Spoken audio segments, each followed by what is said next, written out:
नमस्कार। आज हम बात करेंगे मल्टीविटामिन लेना फायदेमंद होता है या नुकसानदायक होता है। मल्टीविटामिन हमें लेने की जरूरत होती है या नहीं होती है। कोई जब बीमार होता है तो मल्टीविटामिन कुछ दिनों के लिए लिखी जाती हैं, क्योंकि बीमारी में कुछ सब्सटेंस यानी तत्व ऐसे हमारे शरीर में बनते हैं जिनको साफ करने के लिए मल्टीविटामिन की ज़रूरत होती है। लेकिन ये ज़रूरत कुछ दिनों के लिए होती है, लंबे समय के लिए नहीं होती है। 10 से 15 दिन देने के बाद मल्टीविटामिन फिर बंद कर दिया जाता है, या फिर मल्टीविटामिन उन लोगों को दी जाती है, विटामिन की दवाई उन लोगों को दी जाती है जिनको कोई विटामिन की कमी चल रही है जांच में, या विटामिन की कमी से जुड़े हुए कोई लक्षण उनको आ रहे हैं, तभी मल्टीविटामिन की टैबलेट्स या कैप्सूल्स या इंजेक्शन दिए जाते हैं, अन्यथा नहीं दिए जाते हैं। अगर कोई व्यक्ति ये सोचे कि स्वस्थ रहने के लिए वो रोज मल्टीविटामिन की गोलियां लें और महीनों तक या सालों तक लें, तो ये नुकसान करता है। कई विटामिन जो रहते हैं, जैसे विटामिन ए अगर आप ज़्यादा लेते हैं तो सर दर्द होता है और भी कोई नुकसान हो सकते हैं। इसलिए ये ध्यान रखें कि हमें अगर विटामिन की कमी है या विटामिन की कमी के कोई लक्षण है, भले विटामिन की कमी नहीं आ रही हो जांचों में, या आप बीमारी से उठे हैं या बीमारी चल रही है, तो ही डॉक्टर आपको विटामिन लिखता है, और बिना डॉक्टर के प्रिस्क्रिप्शन के मल्टीविटामिन की टैबलेट नहीं लेना चाहिए। क्योंकि कोई भी चीज़ अगर आप एक्सेस में लेते हैं, ज़्यादा मात्रा में लेते हैं, जब आपको ज़रूरत नहीं है तब लेते हैं, तो नुकसान करती है। अभी बहुत सारे विज्ञापन आते हैं टीवी पर कि आप ये विटामिन लीजिए, आपकी प्रतिरोधक शक्ति बढ़ जाएगी। ऐसे विज्ञापन सरकार को नहीं ब्रॉडकास्ट होने देना चाहिए, क्योंकि इस तरह की चीज़ लोगों को भ्रमित करती हैं। बिना वजह मल्टीविटामिन लेना नुकसानदायक होता है। देखिए, आपके जो फेमस एक्टर हैं, अगर वो किसी विटामिन का ऐड कर रहे हैं तो उनकी बात आप ना सुने, उनसे आप कलाकारी सीखें, एक्टिंग सीखें, डांस सीखें और उनकी फिल्म देख के आप मनोरंजन लें। लेकिन अगर आपको मल्टीविटामिन लेना है या नहीं लेना है, आप केवल और केवल डॉक्टर से पूछें। हर फील्ड के एक्सपर्ट जब वो कोई व्यक्ति बनता है तो उन लोगों से हमें बचना चाहिए। कई लोगों का ये सवाल रहता है कि अब विटामिन जो है साधारण खानों में नहीं मिलता है, लेकिन ये बहुत बड़ी गलतफहमी होती है। हमारा घर का जो साधारण खाना होता है उसमें सभी तरह के मल्टीविटामिन उपलब्ध होते हैं और पर्याप्त मात्रा में उपलब्ध रहते हैं। अब ये सवाल उठता है कि अगर साधारण खाने में मल्टीविटामिन उपलब्ध हैं तो फिर लोगों को विटामिन की कमी क्यों होती है?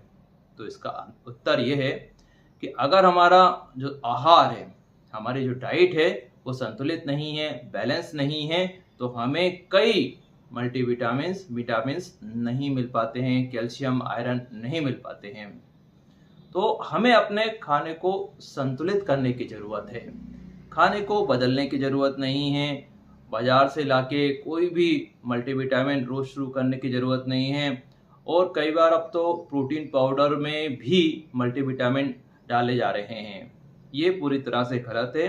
हमारे घर के खाने में जो विटामिन्स होते हैं वो पर्याप्त होते हैं हमें स्वस्थ रहने के लिए, हमारी प्रतिरोधक शक्ति बढ़ाने के लिए, और हम एक्सरसाइज कर रहे हैं या फिर स्पोर्ट्स में हिस्सा लेना है उसके लिए भी अलग से मल्टीविटामिन लेने की ज़रूरत नहीं है, जब आप पूरी तरह से स्वस्थ हैं और विटामिन की कमी नहीं है और आपको कोई बीमारी नहीं चल रही है।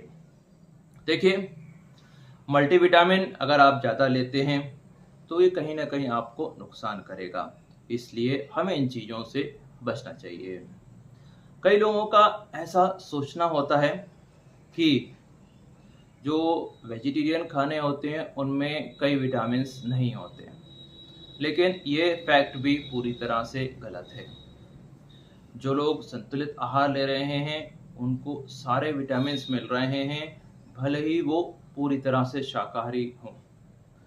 जो व्यक्ति पूरी तरह से शाकाहारी है उन्हें भी सारी तरह के मल्टीविटामिन्स मिलते हैं, क्योंकि हमारे देश में शाकाहारी जहाँ हम लोग डाइट रहती है वहाँ पे दूध और दही का उपयोग भी किया जाता है। तो अगर आपको कोई ऐसा विटामिन की कमी है, जैसे विटामिन B12 की कमी है और जो कि अधिकतर नॉनवेज खाना में मिलता है और आप शाकाहारी हैं, तो आप बिल्कुल भी ना घबराएं। दही में विटामिन B12 की और दूध में विटामिन B12 की मात्रा अच्छी होती है और उससे आराम से ये कमी पूरी की जा सकती है। ध्यान रखिए, हमारे शरीर में हर पौष्टिक तत्व की ज़रूरत होती है और कोई भी चीज़ अगर ज़्यादा होती है तो वो नुकसान करती है। आपको जान के आश्चर्य होगा, जो आप खाना होटलों पे खाने जाते हैं उसको भी अगर आप संतुलित करना सीख जाएं तो उससे भी मल्टीविटामिन आसानी से मिल जाते हैं। होता यह है कि होटलों के खानों में तेल की मात्रा बहुत ज़्यादा होती है और तेल की मात्रा ज़्यादा होने से मल्टीविटामिन नहीं मिल पाते हैं या बहुत कम मिलते हैं। संतुलित आहार के लिए हमें हमारे खाने में प्रोटीन, फाइबर और फैट की मात्रा को बराबर रखना होता है। तो ये जो बाहर के खाने होते हैं, अगर इसमें तेल ज़्यादा है तो विटामिन कम मिल पाएंगे। एक आध दिन खाने से कुछ नहीं होता है, लेकिन अगर आपकी डाइट में रोज़ इस तरह का खाना है तो विटामिन हमें कम मिल पाते हैं।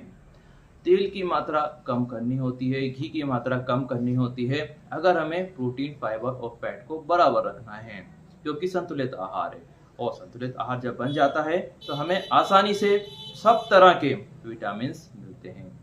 आपके कोई सवाल हैं तो पूछ सकते हैं।